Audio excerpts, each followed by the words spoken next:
Oh, hello, hi, welcome. The name of the show is Politics.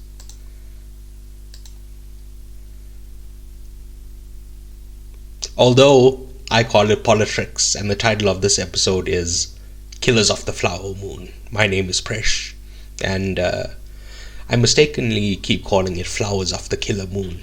Like, our moon isn't the only moon, right? Like, Mars has two moons, Jupiter has like 60 something, and so on, right? So, one of those moons is a serial killer. And I'm imagining this moon as a woman moon, right? Then there's a guy moon that thinks that the killer moon is cute, right? And the guy moon buys flowers to give to her, like, when he asks her out on a date, right? That's the plot. That's the the plot I'm imagining for Flowers of the Killer Moon. But that's not the movie we're talking about today. And also, I should mention the reason you're not hearing my co-host's voice is that he's unavailable to record, and frankly, it's my fault. He was only available on Monday, and I was asleep when we were supposed to record, so that's on me. And although this is technically a Halloween episode, I'm sick and fucking tired of Spooktober, right? I'm instituting a ban on covering horror movies indefinitely. That being said, even though it's not a horror movie, Killers of the Flower Moon is kind of scarier than all the other movies we've covered in Spooktober, so, maybe this works out. Alright, so, some cleanup from last week. I want to apologize for an extremely, extremely unprofessional episode last week, right? The sound quality was awful and I couldn't fix it in the edit. There was like a full 2-minute portion that was just static and I couldn't salvage it at all, right? And within the episode itself, I was just throwing a tantrum because I didn't want to do The Nun 2, which, again, that's why I'm banning horror movies. And worst of all, I didn't make my co-host ask me a question and then I reply, hey, that's none your business, because we covered The Nun. Anyway, the news of the week, right? So, as the genocide of Palestinians continues in Gaza, there have been no significant changes to the situation. The IDF continues to carpet bomb innocent people as the world watches on. But a particularly horrific story I saw this week was that the IDF murdered the wife, son, daughter, and grandson of an Al Jazeera journalist named Y.L. El-Dadu, which I apologize if I pronounce that incorrectly. I've only seen it written down, so yeah. Anyway, he's been an extremely vocal critic of Israel, right? And his family had been in the Nusayrat refugee camp, which was in an area designated as a safe zone. So yeah, we mentioned this last week. Israel was bombing places that they told civilians to go, that won't be bombed, and then they bombed that place. So yeah, I don't even know how it's possible to be this evil. It's times like this I wish religion was real and the people responsible go to fucking hell. But anyway, let's just move on. A few weeks ago, we covered a story from The New Yorker that painted Hassan Minhaj in a very poor light, right? So last week, he released a video on his YouTube channel that explained his side of the story. Basically, everything alleged in the article is true, but it was presented without the appropriate context. And a truth devoid of context is indistinguishable from a lie, right? It's to the extent that I honestly believe that he should sue them for defamation. Right? He didn't say this, but I've seen it alleged online that the article is possibly why he was passed over as a candidate to take over from Trevor Noah as the host of The Daily Show. So, yeah, that article was essentially a hit piece, right? I want to put my hands up and apologize for spreading that article, on the podcast. I've said this before, but we shouldn't be covering stories about the personal lives of celebrities on the show, right? Anyway, now, this next story is about the personal life of a celebrity. In this case, Martin Scorsese, right? He's on Letterboxd, which it's kind of it's promotion for the movie that we're covering today. So it's not necessarily a news segment. I included in the news, but I should have maybe put this with the movie, whatever the case is, right? If you don't know, Letterboxd is a website where you can catalog and rate the movies that you've seen, right? I don't use this. I use a website called tracked.tv because it also has TV shows, right? But anyway, he released a list of films that are companion pieces to, I don't know if it's companion pieces to this movie in particular or just his career in general, right? But have you ever just felt completely out of your depth? Like, you don't know what the fuck is going on, right? I'd like to think I've seen a lot of movies, right? But he made his list of 63 movies. I'd only ever seen 2 of them, right? The Day of the Jackal and On the Waterfront. And I'd heard of like maybe 4 or 5 others. So roughly 55 supposedly classic movies that I'd never even heard of. So, yeah. Very humbling experience to realize you don't know fucking anything. Anyway, the next story. So this weekend, South Africa won the Rugby World Cup. So, congratulations to the team. I understood what was going on because I used to play rugby in high school, but unfortunately I don't really watch rugby, so I don't know a lot of the players or how good they are, right? But, I never played football in school, but that's all I watch. And I played rugby in school, and I don't watch rugby at all.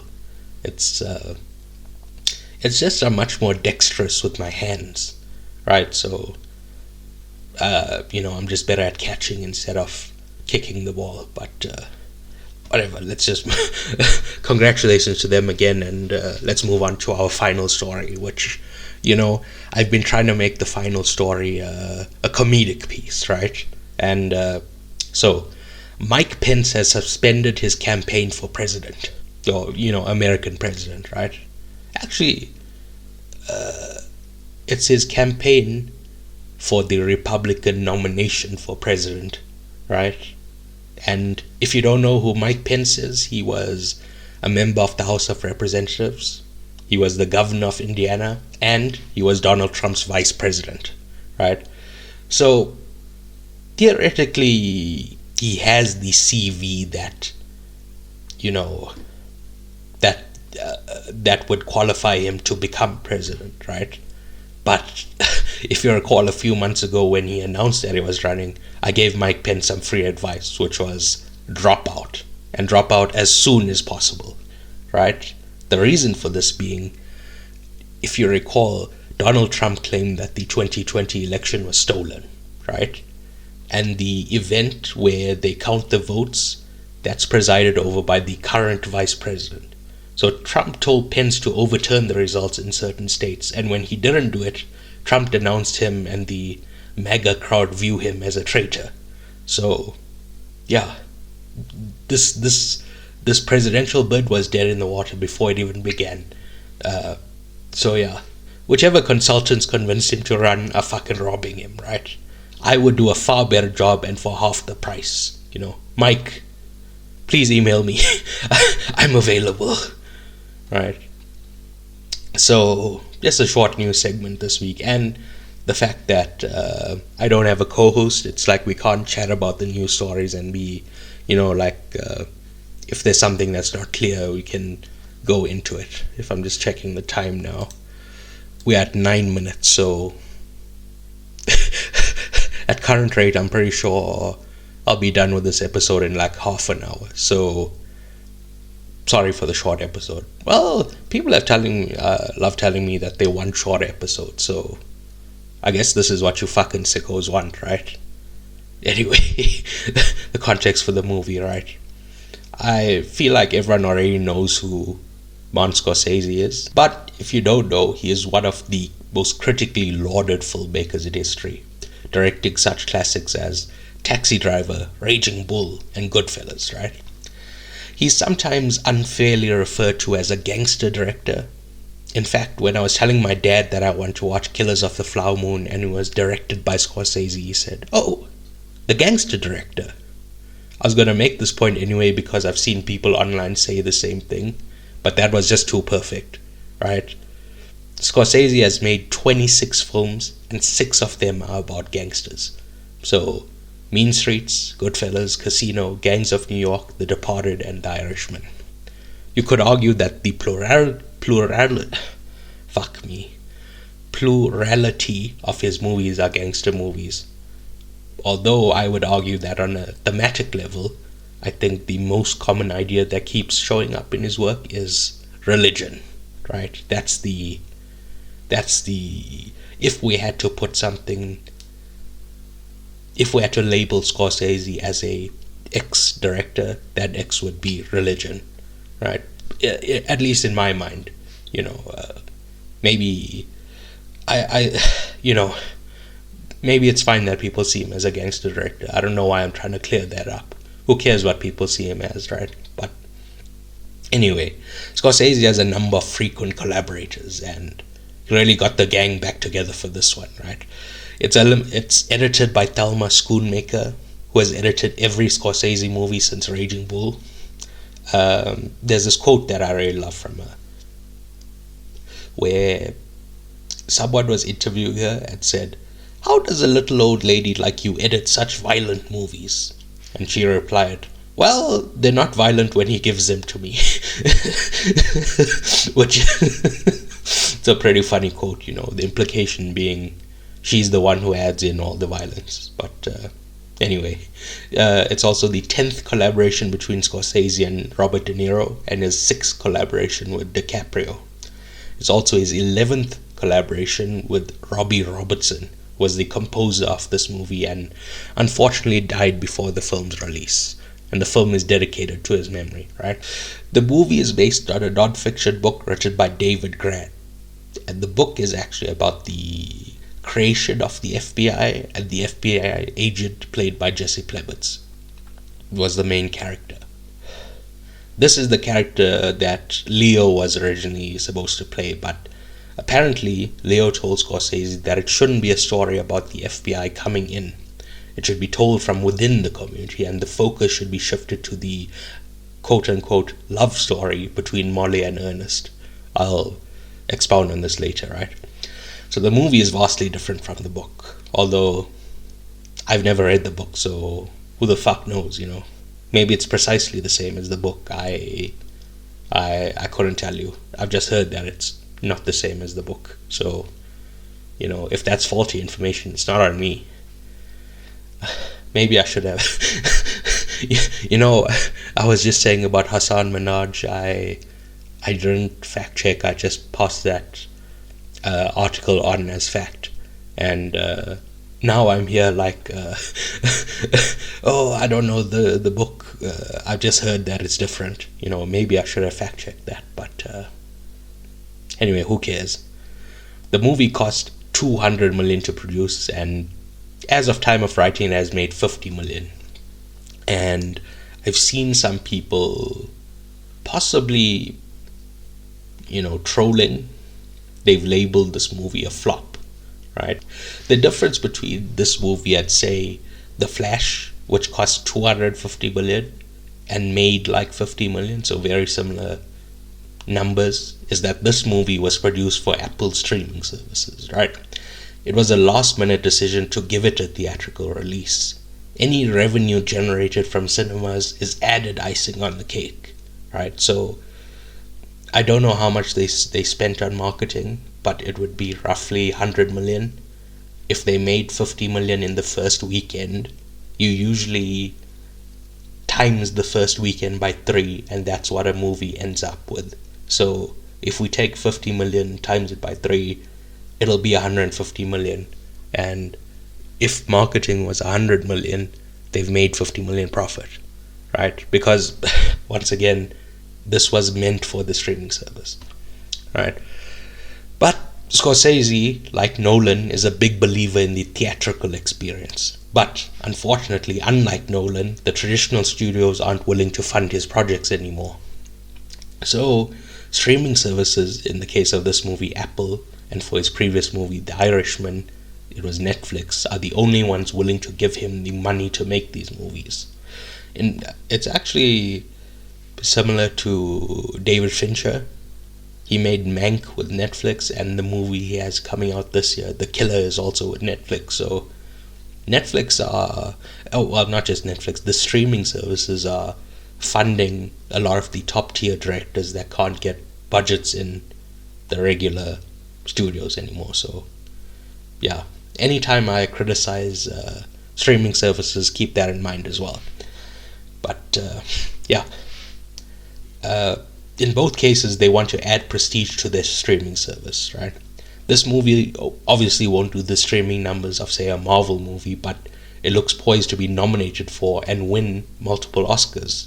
Apple can then say, hey, we've got an Academy Award winning movie directed by Martin Scorsese exclusively on our service, right? It adds that extra prestige. And alright, let's get into my thoughts on the movie. Alright. So this is the best movie watching experience I've had this year. I watched it at the Eastgate IMAX, which is also where I watched Mission Impossible Dead Reckoning Part 1 and Oppenheimer. Unfortunately, Mission Impossible was kind of a letdown, and the theater was just way too full for Oppenheimer. Right? Well, in the Oppenheimer episode, I mentioned it was kind of like a good vibe that there was such a packed theater, and we are all just enjoying this, but I need to pee a lot, right? So the screening being packed was very kind of uncomfortable. I need to push past like 10 people on either side to go pee. So I didn't like that. In this movie, I was directly in the middle, and there was nobody to the left or right of me. If I needed to pee, I could have just, walked out of there.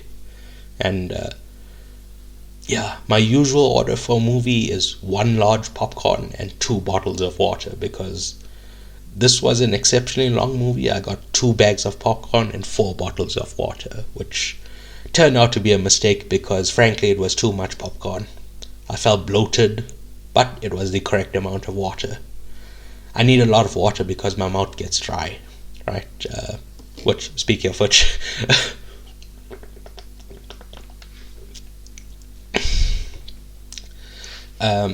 surprisingly, I only went to the bathroom 1 time. And when I got to the toilets, it was a false alarm because no pee came out. So I didn't pee once during this movie. Makes you think. Anyway, the runtime has become a source of controversy, with some theaters in Europe inserting an intermission into the movie. And personally, I think this is a violation.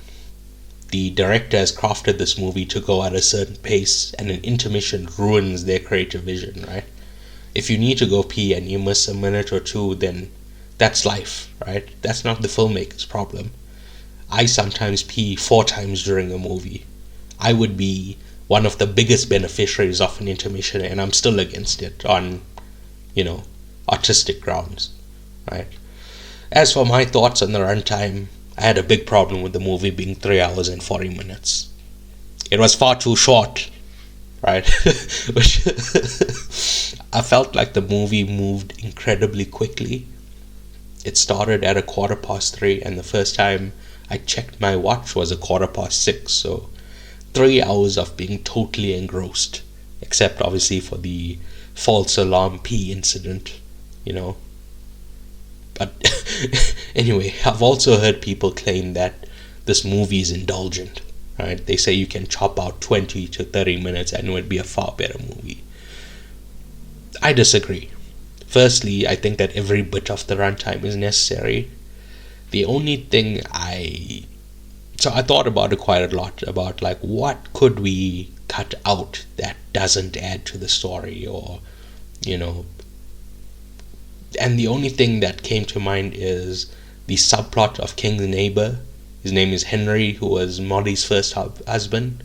You could kind of cut his story out and it wouldn't kind of change the story. But even that tells us more about King, right? The other Osage that he kills, you could argue he wasn't that close to them, But that's why he has no qualms about murdering and profiting off them. This guy, his neighbor, was an alleged friend for many years, and he never thought about killing him. He never thought twice about killing him as well, which again shows how truly cold he is. And yeah, I think this movie is a good illustration of why I don't like to watch trailers. Based on that one trailer that ends with all the people creepily looking at the camera while DiCaprio's voiceover says, "Can you find the wolf in this picture?" made me think that this would be a mystery. I also heard that this movie was about the creation of the FBI. So I thought the FBI would unravel the mystery and catch the serial killer. And then my theory was at the end of the movie it would be revealed that it's a criminal conspiracy and everyone in that final shot of the trailer was in on it. But the first time you see Robert De Niro, he's so clearly sinister and has to be involved in the killing somehow. And then when he tells DiCaprio to marry Molly explicitly for the mineral rights, and he calls it a good investment, right? That's when I realized, all right, this isn't a mystery. It's a study about greed and what it makes people do. To back this point up, a few points in the movie, DiCaprio literally shouts out, "I love money," which, if you think this movie is not about greed, I'd suggest looking at those things, right? The opening scene where we see the Osage discover oil and dance in the oil looked fun, but it also looked extremely dirty. It honestly looked like they were being sprayed by wet shit, right? Like fucking diarrhea exploding from the ground. It had that, shit look to it, right? But anyway, I found this intro about the Osage being the wealthiest people per capita in the world extremely informative. I've never even heard about this before, right? Also, the music in the scene was excellent. Maybe it's a weird comparison, but it reminded me a lot of the opening theme song from the first season of The Wire. Then we see Henry, who again is Molly's first husband, constantly fucked up on alcohol and is suicidal. There's a scene where he says to Hale, "Either give me moonshine or give me a gun, because I'm ashamed. I'm ashamed of being an Osage Indian." And I think his wife is cheating on him. So yeah, this guy has a lot of issues, right? But anyway, this is the stereotypical picture I have of a Native American, Henry, right? Which again I think adds to why he's important, right? A survey conducted from 2006 to 2010 showed that Native Americans are 4 times as likely to die from alcohol-related deaths than the general US population. So I don't know what the cause of this is, but it's extremely upsetting, If you or someone you know are abusing alcohol to deal with emotional problems, then please seek help, right? There's no shame in asking for help. The opening sequence of all the uninvestigated Osage murders was extremely well done. It's presented as like a black and white old-timey news sequence, but it's also cut in with these color pictures of the dead bodies, which I thought was a very powerful sequence. We also find out that the Osage, well, we never told why, but they're all declared incompetent and have to ask permission to spend their money from white people, which is unbelievably infantilizing. These people are adults. I assume that this is just because of racism, but again, they never tell us, they don't explain this, so yeah. And then we have the first meeting of Molly and Leo, right? I've heard people constantly refer to this as a love story, but I don't feel like this was love at all, right? DiCaprio was plotting to murder her family, poison her, and steal her wealth this whole time. Maybe he feels affection for her, but that's not love, right? You wouldn't do what happens in this movie to someone you love. But let's work under the assumption that this is supposed to be a love story. Even then, I don't really feel that chemistry between them at all, right? He isn't particularly charming or funny. To me, he just seems like an arrogant idiot. And you could say, well, even though he's not that charming, he still has the, Hollywood good looks of Leonardo DiCaprio, which, and I might upset a few people here, but maybe it's just me. I don't find DiCaprio to be that good looking, And there's guys out there that are so homophobic that they can't even admit a man is attractive in case someone else calls them gay. But that's not me. I can and do acknowledge when there's an attractive man, but DiCaprio just doesn't do it for me. I understand that for people roughly 8 years older than me, they were at an impressionable age when Titanic came out, and they're still infatuated with the babyface Leo, So at least they have an excuse. But if the first movie you saw DiCaprio in came in after The Departed, then you have no excuse. But that's just in general, right? Particularly in this movie, he has some fucked up looking teeth, and teeth are a big thing in terms of attractiveness for me, right? When I was a boy, a dentist told me, Presh, you have perfect teeth. And then an entirely separate dentist in an entirely separate province told me, Presh, you could be a tooth model. Sadly, my mother never believed in me, so, who knows where I could be if I'd become a tooth model. I could have been a contender instead of a bum, which, let's face it, that's what I am.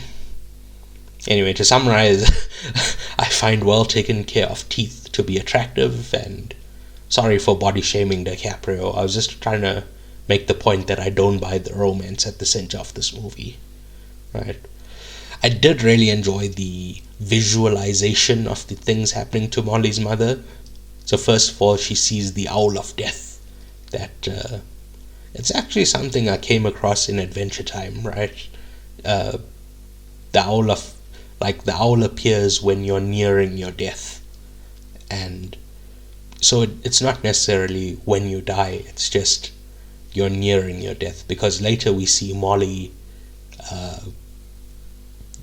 The owl shows up when DiCaprio walks in with the insulin, but Molly is saved, right? So she was nearing her death, but it was prevented. So, yeah, the owl is not necessarily a death sentence. But again, I just thought it was a very arresting visual.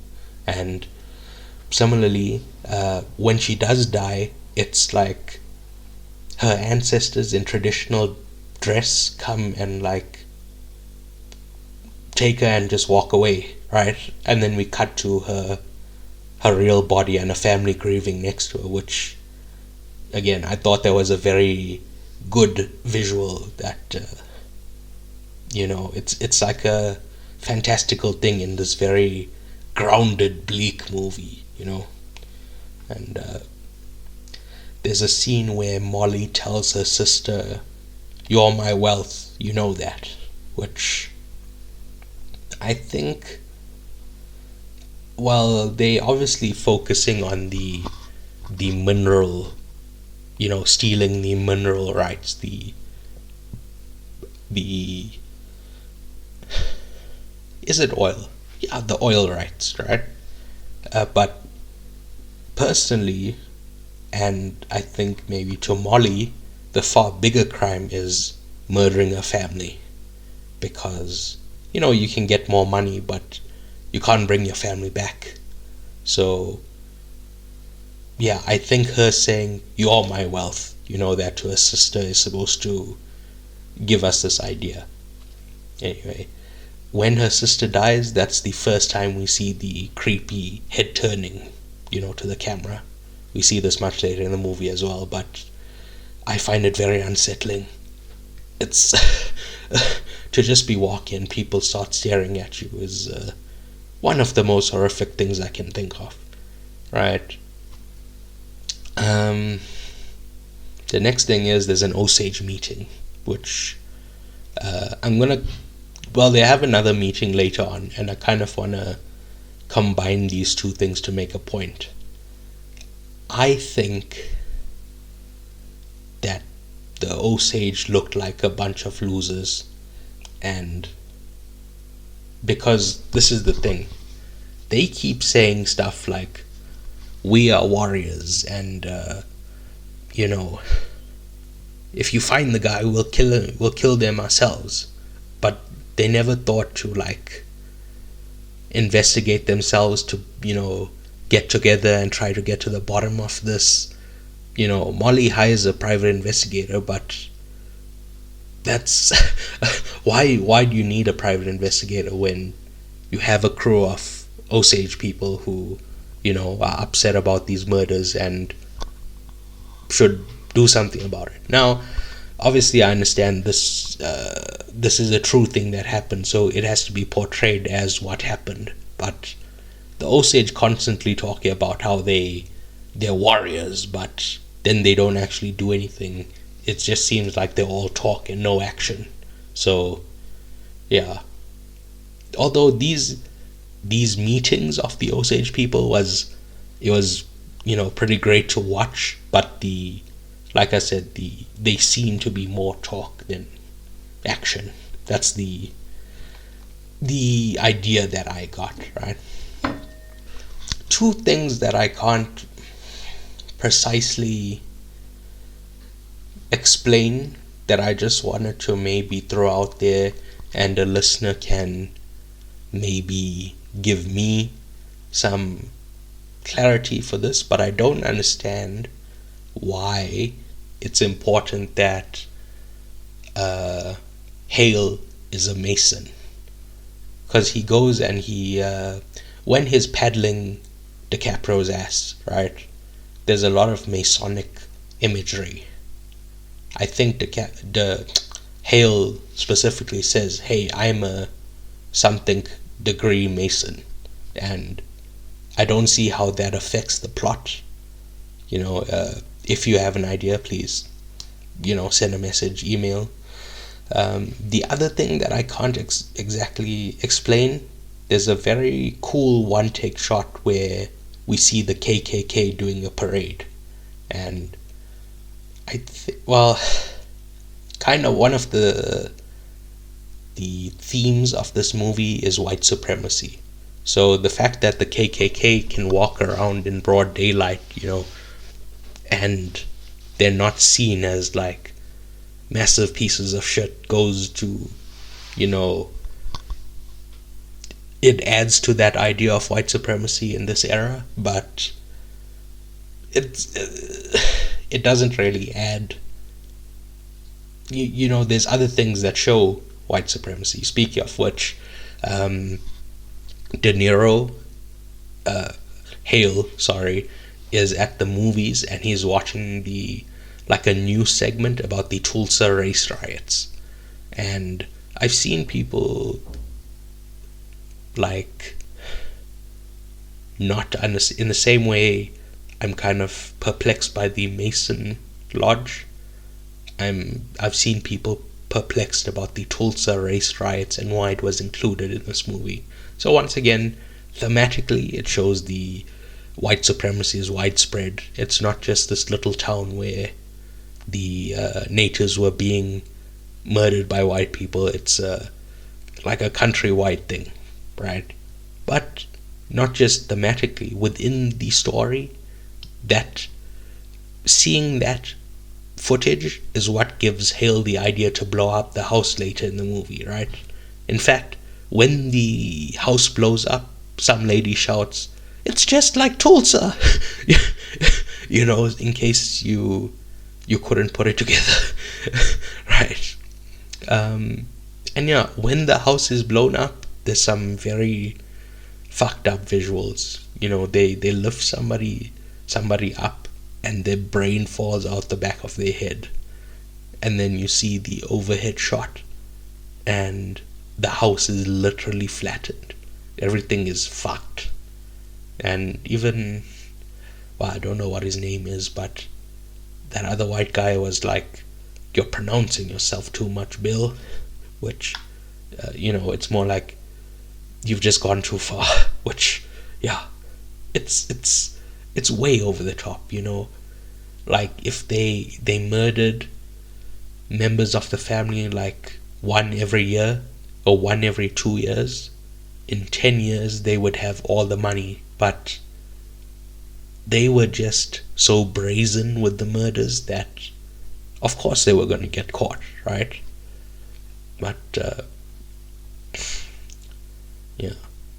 Now this the adding poison to the insulin. Molly sees the owl when DiCaprio walks in the room with the poison insulin, right? This shows me that it's not love. DiCaprio wouldn't have gone along with it if he actually loved Molly. Spiking her. Well, he knows that she needs the insulin. Spiking that insulin with something else that he doesn't know about it's again, if you love somebody, you wouldn't do that to them. Anyway, the next thing is the FBI comes to town, and I won't go through the scene by scene, but the investigation is unbelievably simple, right? The local police, which Bill Hale isn't the police, he's a reserve police, right?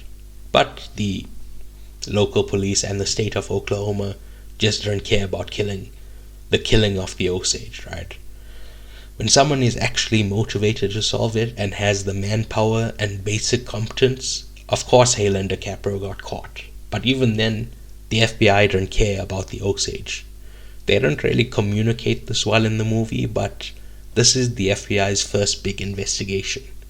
They put a lot of effort into it because they wanted to showcase that the FBI was effective and justify their existence, right?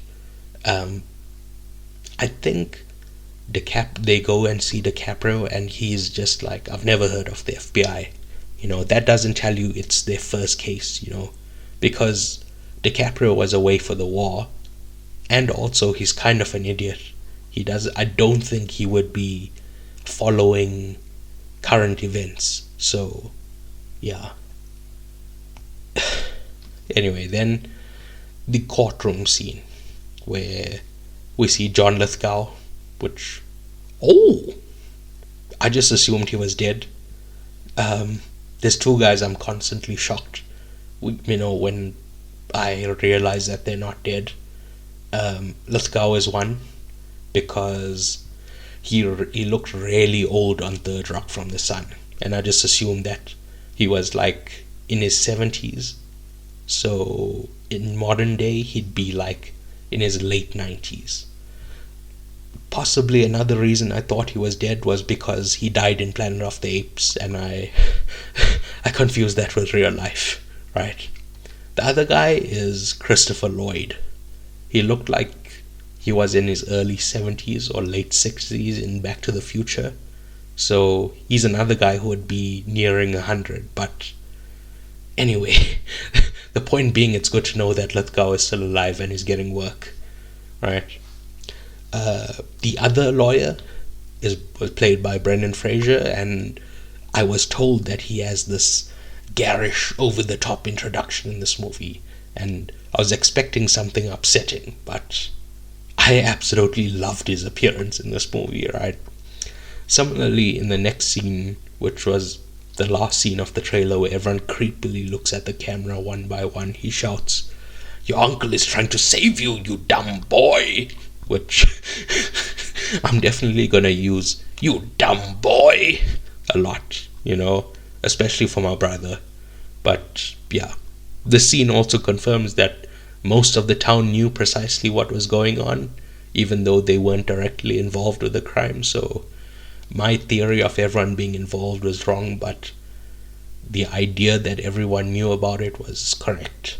And yeah, and that's why I say this is about white supremacy and not just these particular murders, because everybody knew about it and they didn't do anything because they just don't care about the Osage. They don't view them as people, so if they die, then who gives a fuck, And in the end, Hale and DiCaprio essentially get away with it, right? They go to prison for a short period and then they're released. Hale, I think they say he lives until 87 and he dies in a nursing home, which that's too good for him, right? He was right. People just forget about it and things just move on. It's an extremely bleak ending, right? The villains won. It's it's an indictment of human nature, if this is human nature, that people just, when something horrific happens, everyone just moves on. And yeah, that's what's scary about this. I was saying this is the scariest movie we've covered here in Spooktober. So yeah. The second to last scene I didn't understand. I've tried to make sense of it, but I've had to read online for other people's interpretations, right? Where it cuts to like a 1950s style radio show dramatizing the story we just watched, and apparently this is a commentary on true crime podcasts and TV shows that focuses on killers. So first of all, they pay too much attention to the crime itself and completely ignored the victims and the family of the victims. And secondly, when the story is presented to the masses, it is sanitized and rewritten by those in power.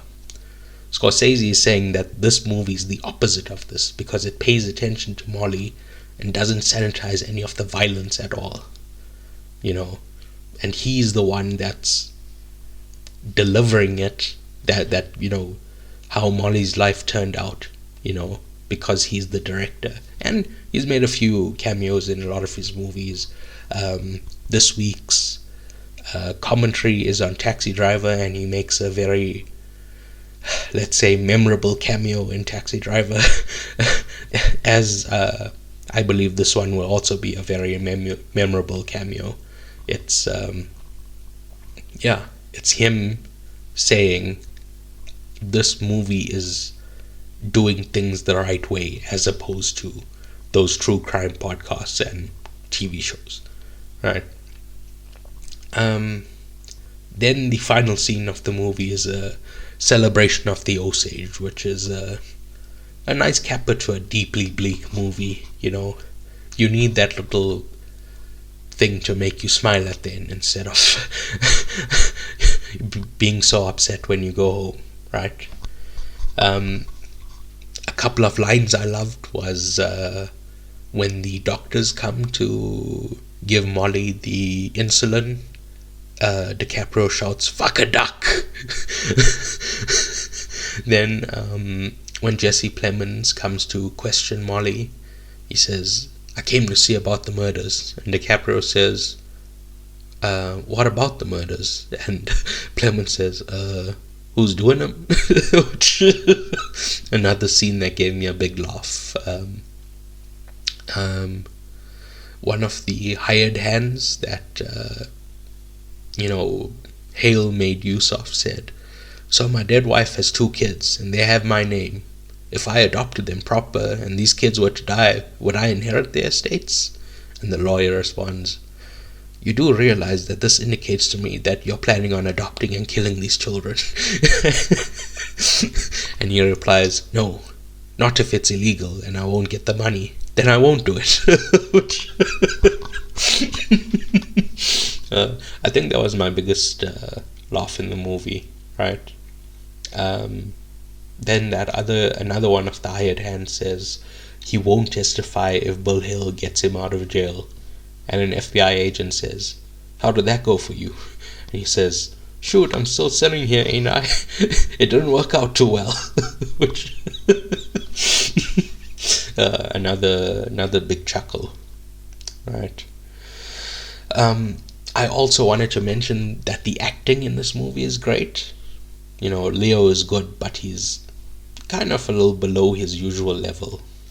Lily Gladstone, who's Molly, has a very stoic face, but she communicates so much and so much emotion through her eyes, right? She's very good at eye acting, if that makes sense. But the the standout for me was Robert De Niro. He is phenomenal, and I've heard a lot of people, my age say that we grew up in the comedy era of De Niro. So he made movies like Meet the Parents, Analyze That, Dirty Grandpa. I'm trying to remember. What's the movie where he's like an assistant to Anne Hathaway? Whatever. The point being, when he was, pre-2000s, he was in serious movies. He was in The Godfather. He was in Taxi Driver. He was in, gritty, meaty acting roles. So people of my generation only view him or only know him as comedy De Niro. And this performance is the first, pre-2000s type quality performance, and I totally agree. This is his best performance since the year 2000. At least since 2000, I would say. Maybe since Heat, but whatever, right? This movie, unfortunately, I think Oppenheimer is the better movie. Oh, I should say this movie is a 10 out of 10 for me. Wonderful movie, right? But like I said, unfortunately, I think it's my number 2 movie of the year, currently behind Oppenheimer. I have no idea who would win Best Supporting Actor, because it's a very tough shootout between Robert De Niro and Robert Downey Jr. People have said, just write Robert D on the trophy and then fill in the De Niro or Downey Jr. when, we find out who wins, because, they're so good. Both of them have a story, because unfortunately it's not just about the performance. It's the Oscar audience also thinks about the story of it, right? And De Niro, when was his last? I think his last acting nomination was Cape Fear in the 90s. So, one of the greatest we've ever had at this ripe old age of, I don't know, I think he's 85. But he, pulls one out of the bag and, throws back the years and wins another Oscar.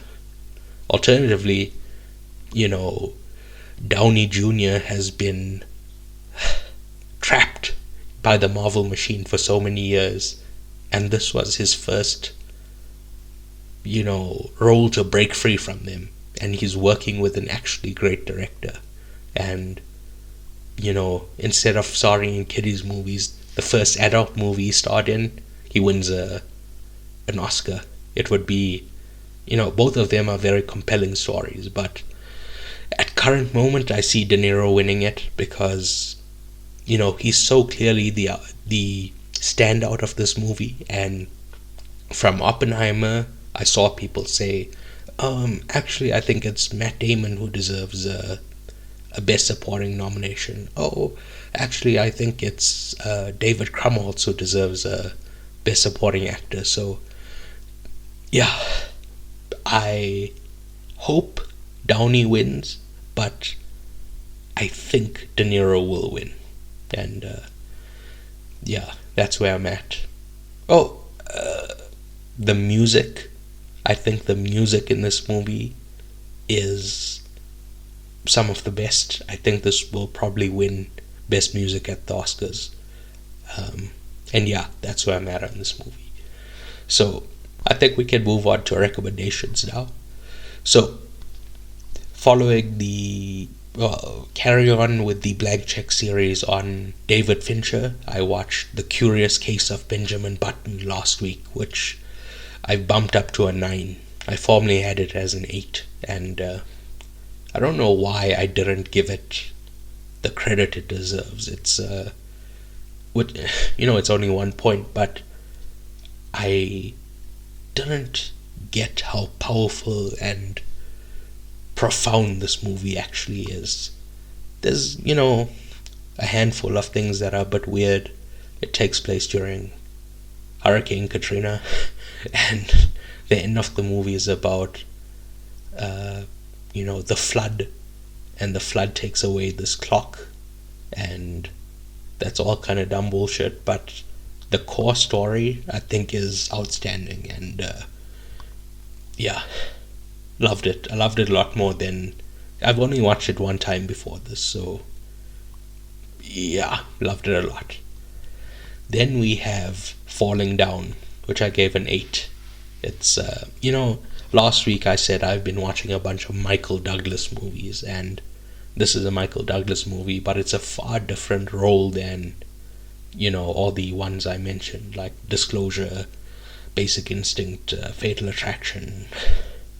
What's the other one? Whatever, right? But, The Game. But, yeah.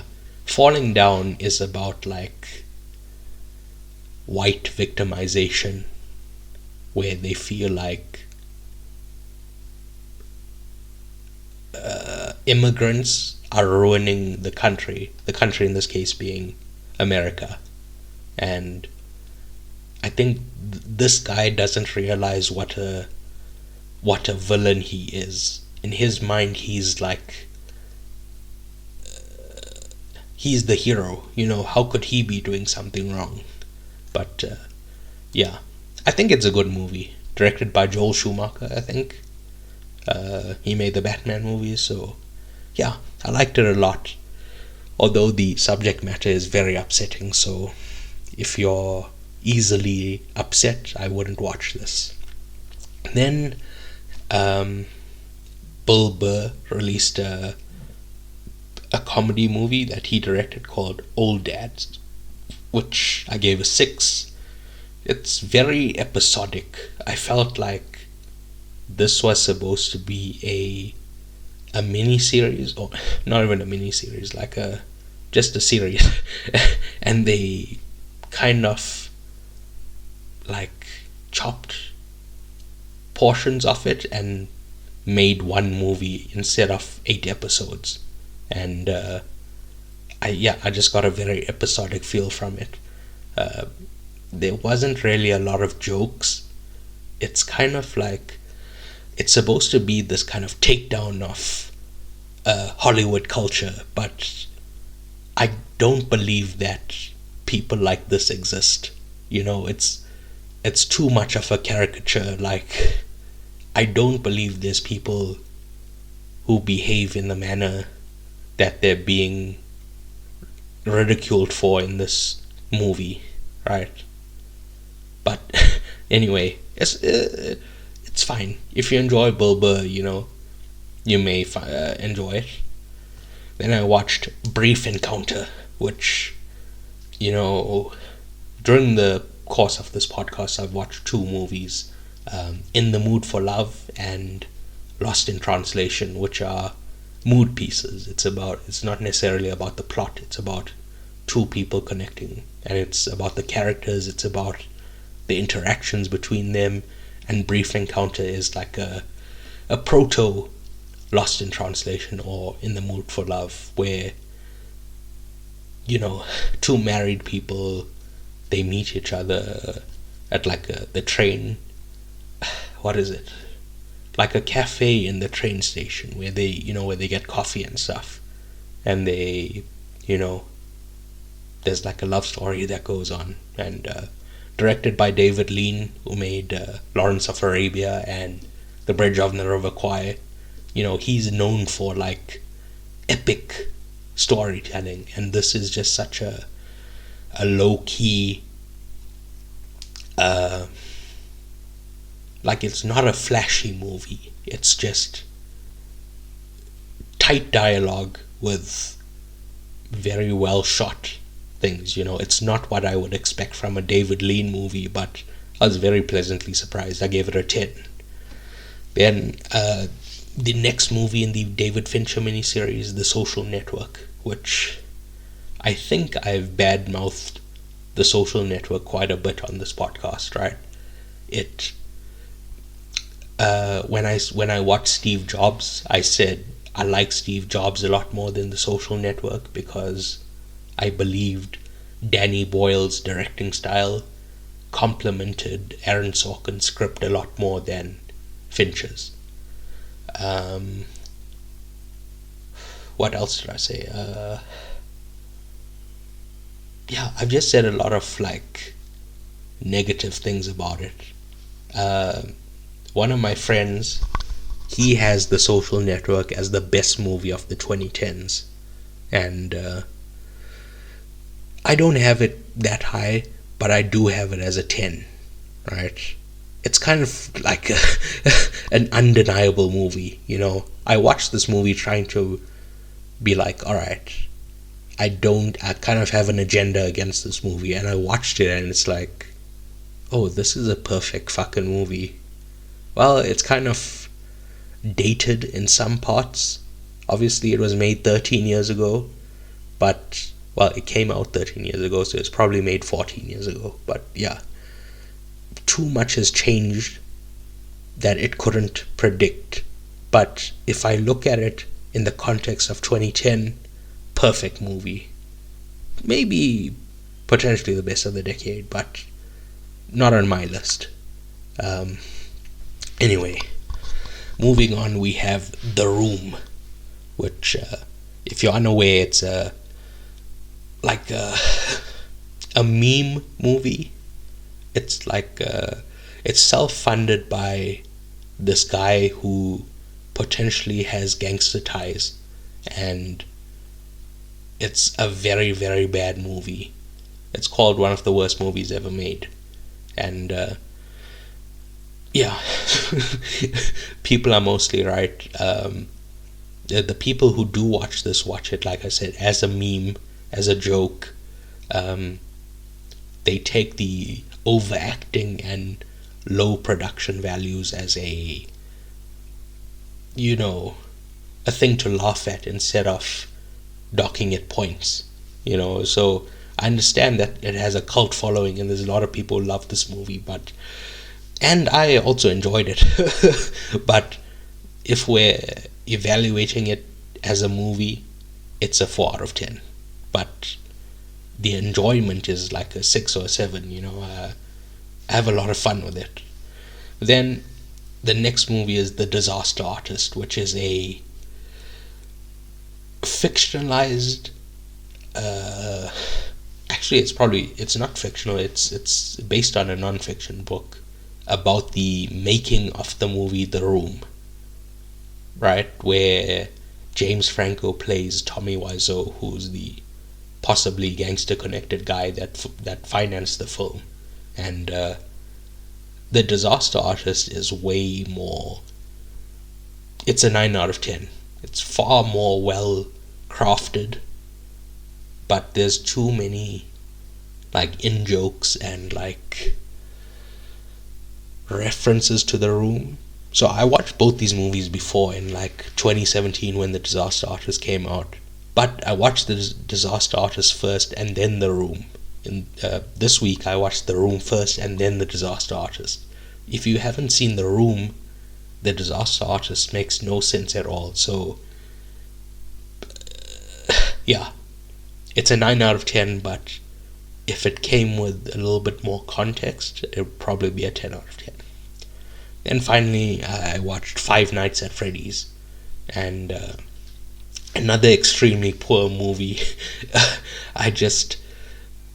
The production is awful, the acting is awful, the story awful, the dialogue awful, effects awful, and constantly like in shadows, so you can't really see the effect that they're trying to do, or you know, the thing that they're trying to visualize. But I kind of had fun with it, which